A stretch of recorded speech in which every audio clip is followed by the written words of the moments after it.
Durante los últimos días hemos asistido a un contraste ideológico ciertamente llamativo.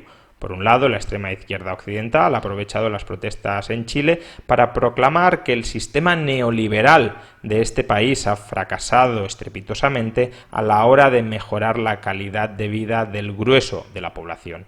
Como los ricos son cada vez más ricos en Chile y los pobres son cada vez más pobres, las masas se han levantado para derrocar un sistema que ellos, la extrema izquierda, siempre diagnosticó que era disfuncional y que iba a fracasar. Y, por otro lado, esta misma extrema izquierda occidental ha saludado con júbilo la victoria, no entremos en si legítima o ilegítima, si fraudulenta o no fraudulenta, en todo caso la victoria de Evo Morales en las elecciones de Bolivia, diciendo o llegando a decir que Evo Morales es el ejemplo de la rebeldía y la punta de lanza del progreso que trae la izquierda en Hispanoamérica. ¿Por qué digo que estos dos mensajes son o constituyen un contraste ciertamente llamativo? Bueno, uno puede ser razonablemente crítico con la situación y con la evolución de la economía chilena, reconociendo que Chile es un ejemplo, sobre todo regional, de cómo una sociedad puede pasar de ser una sociedad pobre a una sociedad desarrollada, a una sociedad del primer mundo en pocas generaciones. También es cierto que no todo en Chile es perfecto, como no lo es, desde luego, en ninguna otra sociedad, pero tampoco, precisamente por ello, en Chile. Por ejemplo, el crecimiento económico de Chile durante los últimos años, ya desde el gobierno de Bachelet, se ha ralentizado de manera bastante importante, entre otras cosas por la mayor carga regulatoria y la mayor carga fiscal que pesa sobre el país. Y un menor crecimiento económico son unas peores expectativas de futuro, o al menos unas no tan buenas expectativas de futuro sobre el conjunto de la población. Y especialmente si los estratos más pobres de la población hasta la fecha contaban con la esperanza de seguir mejorando a un ritmo bastante alto, si ese ritmo se frena, es lógico que pueda existir una cierta frustración entre esas capas que no viven de un modo muy acomodado y que tenían la esperanza de vivir mejor gracias a ese crecimiento que en parte se ha apagado. O, por ejemplo, tomemos el caso de la desigualdad. La desigualdad en Chile, sobre todo para estándares occidentales, es muy alta. Y en principio, para un liberal, que la desigualdad sea alta no debería generarle ningún tipo de incomodidad o ningún tipo de quebranto. Si los ricos son muy ricos, pero los pobres también son cada vez más ricos, si todo el mundo prospera, ¿qué más da la desigualdad? Sin embargo, es cierto que desigualdades muy altas pueden ser, no necesariamente son, pero pueden ser el síntoma de una sociedad donde gran parte de las ganancias que se generan en sociedad terminan siendo capturadas por élites, llamémoslas si queremos extractivas, que por tanto reducen las capacidades de prosperar de los estratos más bajos de la sociedad. Aunque esos estratos bajos de la sociedad tengan capacidad para prosperar, una desigualdad alta, insisto, puede ser ese síntoma de que parte de la riqueza que está generando esa parte de la sociedad termina siendo parasitada por las élites extractivas, por las élites oligárquicas. ¿Existen en Chile élites extractivas y oligárquicas? Por supuesto, como existen en todos los países occidentales, comenzando por Estados Unidos. Y por tanto, sí hay un motivo de protesta legítima contra la extracción, la captura de rentas vía privilegios regulatorios que determinados personajes dentro del entramado político-empresarial de cada país consiguen a costa de los ciudadanos más desfavorecidos. Y ya digo, un síntoma muy claro de esa extracción, de esa explotación de recursos desde los más desfavorecidos a los favorecidos, puede ser una alta desigualdad. Por tanto, que la desigualdad sea alta, aunque en principio debería sernos moralmente neutral, siempre y cuando todos mejoren, el gran problema no es la desigualdad, es la pobreza, una alta desigualdad sí puede ser un síntoma, sí puede significar, sí puede reflejar que está habiendo una redistribución no voluntaria, una redistribución extractiva de recursos. Y por tanto, en la medida en que esto sucede en Chile, desde luego hay motivo para la crítica y hay mucho margen de mejora para desmercantilizar, para liberalizar el mercado y la sociedad en Chile, en Estados Unidos, en España y en cualquier otro país. Ahora bien, dicho esto, se puede ser muy crítico con Chile, se debe incluso ser crítico, exigente con las instituciones políticas de cualquier sociedad, porque sabemos los incentivos perversos que tienden a desarrollarse dentro y cómo tratan de medrar a costa del resto de la población. Lo que no tiene mucho sentido es la estrategia, el discurso que ha desarrollado la extrema izquierda en los últimos días. Lo que no tiene sentido es proclamar que en Chile los pobres básicamente son incapaces de sobrevivir, son incapaces de prosperar, no tienen ningún tipo de oportunidad, viven en unas condiciones absolutamente nefastas, y en cambio que en Bolivia los pobres poco menos que nadan en la abundancia, o que al menos disfrutan de unas condiciones incomparablemente mejores que sus pares chilenos, y por tanto tiene todo el sentido del mundo que la izquierda, como capitana moral de los desamparados, defienda el modelo de Bolivia, un modelo inclusivo para los pobres, y critique el modelo neoliberal de Chile, un modelo excluyente para los pobres. ¿Por qué digo que este discurso no tiene ningún sentido? Porque no casa con la realidad, es un discurso que falsea la realidad. A poco que observemos y comparemos las estadísticas sobre la situación de los pobres en Chile y en Bolivia, comprobaremos que los pobres chilenos están incomparablemente mejor que los pobres bolivianos. Comencemos con una panorámica general de la economía, es decir, con una comparación de la renta per cápita del PIB por habitante entre ambos países.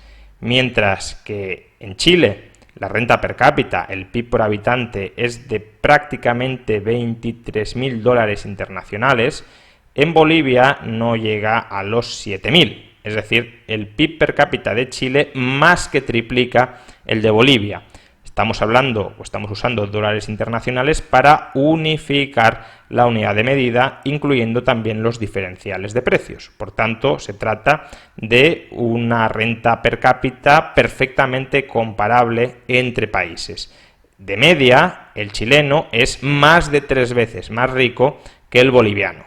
Ahora bien, y aquí es donde puede entrar el discurso de izquierdas, ¿de qué nos sirve la renta per cápita, que no es más que una media de PIB por habitante, si puede haber diferencias muy notables en la distribución de esa renta? Si la renta per cápita en Chile es mucho más alta que la de Bolivia, porque los ricos son muchísimo más ricos en Chile que en Bolivia, y en cambio los pobres no viven mejor en Chile que en Bolivia, el hecho de que la renta per cápita en Chile sea más alta que en Bolivia no nos estaría informando en absoluto de cuál es la calidad de vida del sector más desfavorecido de la sociedad en Chile y en Bolivia. Por tanto, podemos combinar, por ejemplo, el indicador de renta per cápita, que es una media de la calidad de vida dentro de un país y que puede perfectamente ocultar diferenciales muy grandes en el nivel de vida entre distintos grupos de población, con un indicador de desigualdad. El indicador de desigualdad más usado es el índice Gini. Cuanto más cerca está el índice Gini de cero, más igualitaria es una sociedad. En concreto, si tuviera un valor cero, todo el mundo tendría exactamente la misma renta, es decir, todo el mundo tendría la misma renta per cápita. En cambio, si el índice Gini toma un valor de 1, significa que una persona posee todo el PIB de la economía y por tanto que la desigualdad es extrema.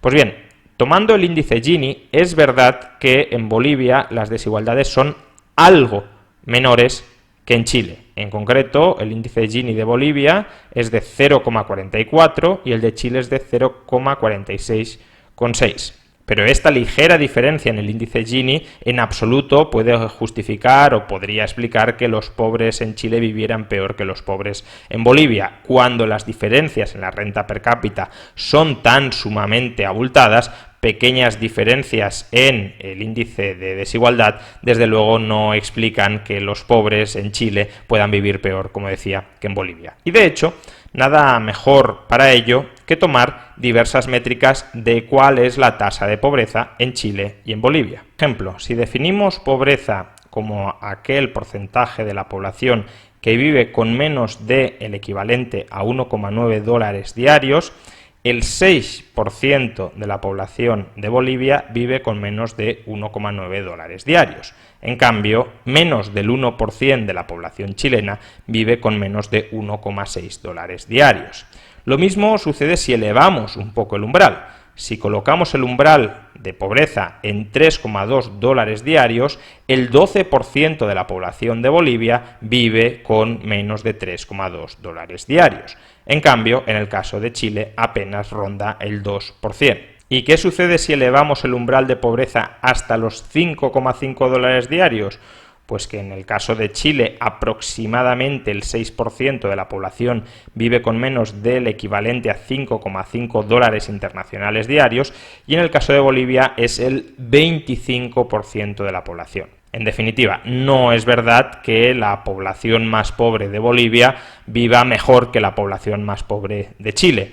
Insisto, el 25%, una cuarta parte de toda la población de Bolivia, no alcanza a ingresar el equivalente internacional a 5,5 dólares diarios. En cambio, en Chile, el 94% de la población supera esa cifra. Por tanto, no es verdad que en Chile haya más pobreza que en Bolivia. Hay mucha más pobreza y bastante más dura en Bolivia que en Chile. Pero entonces, ¿por qué hay más desigualdad, algo más de desigualdad en Chile que en Bolivia? Pues paradójicamente esta desigualdad no se debe a que los pobres en Chile estén mucho peor relativamente que los pobres en Bolivia. Si observamos cuál es el porcentaje del PIB que va a parar al 20% más pobre de la población chilena, comprobaremos que esta cifra es del 5,1% del PIB, es decir, el 5,1% de toda la renta que se genera en sociedad en Chile termina llegando al 20% más pobre del país. En cambio, en Bolivia, este porcentaje es del 4,1%.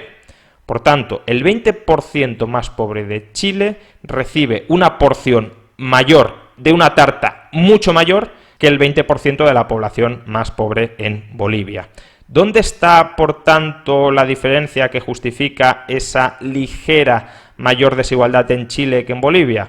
Pues está esencialmente en que lo que llamaríamos clases medias, las rentas medias en Bolivia, tienen un porcentaje del PIB algo inferior a Chile. Es decir, en todo caso, quien está en una posición relativamente peor, que no absolutamente peor, porque es mejor tener el 5% de 100 que el 10% de 10, pero quien está en una posición relativamente peor en Chile que en Bolivia no son los más pobres, son en todo caso las clases medias que tienen un porcentaje de la renta nacional algo inferior en Chile que en Bolivia. Pero sea como fuere, lo que es indiscutible es que todo el mundo, en términos generales, ricos, clases medias y pobres, viven muchísimo mejor en Chile de lo que viven en Bolivia. Y ni siquiera cabría argumentar que el modelo de Bolivia es superior al de Chile, porque desde la llegada de Evo Morales al poder en el año 2006, Bolivia ha experimentado un crecimiento económico mucho más intenso que el de Chile. Es verdad que esto ha sucedido, pero esto ha sucedido esencialmente porque Bolivia comenzaba desde una posición mucho más baja que Chile, y es más fácil crecer mucho cuando eres muy pobre que cuando eres muy rico. Esto es un fenómeno que se conoce como catching up growth, es decir, los pobres crecen más que los ricos hasta ponerse a su nivel, por ejemplo, importando las tecnologías que previamente han desarrollado los países más ricos. Pero, como digo, ni siquiera cabe utilizar este argumento. ¿Y por qué? Bueno, esencialmente porque entre el año 2006 y el año 2018, 2006 es cuando llega Evo Morales al poder, la renta per cápita de Bolivia pasa de 4.800 dólares internacionales a casi 7.000 dólares internacionales, es decir, se incrementa alrededor de un 45%. En cambio, entre el año 1990 y el año 2002, es decir, la misma cantidad de años en Chile que los que ha estado Evo Morales en el poder, la renta per cápita de Chile pasa de 9.000 dólares internacionales a 14.800, es decir, un incremento del 64%. Por tanto, en 12 años, 1990, 2012, 2006, 2018, la economía de Chile crece mucho más que la economía de Bolivia. Y eso a pesar de que Bolivia, en el año 2006, partía de una renta per cápita de 4.800 dólares internacionales y por tanto es mucho más fácil crecer, que de la renta per cápita de la que partía Chile en 1990, es decir, 9.000 dólares internacionales. En definitiva, no hay ningún argumento, absolutamente ningún argumento relativo a la calidad de vida actual de los más pobres que justifique preferir Bolivia a Chile. Tomemos el indicador que tomemos, los pobres chilenos viven muchísimo mejor que los pobres de Bolivia. La renta per cápita en Chile es muy superior a la renta per cápita en Bolivia, más de 3 veces.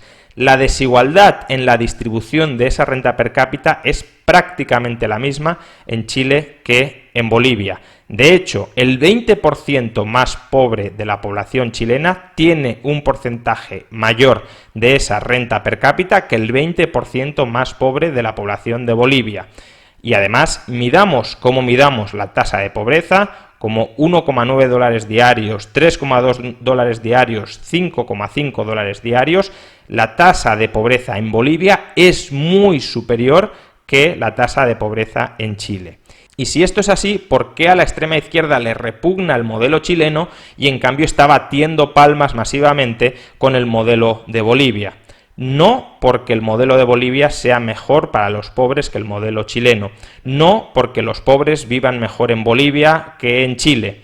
Los pobres no cuentan en esta ecuación. Estamos ante una guerra de propaganda, una guerra donde la extrema izquierda, como siempre hace, instrumenta a los más pobres para vendernos su mercancía ideológica averiada y para restarle absolutamente todos los méritos a modelos económicos y sociales alternativos a los que su dogmatismo ideológico propugna, que puedan haber favorecido la calidad de vida de los más desfavorecidos.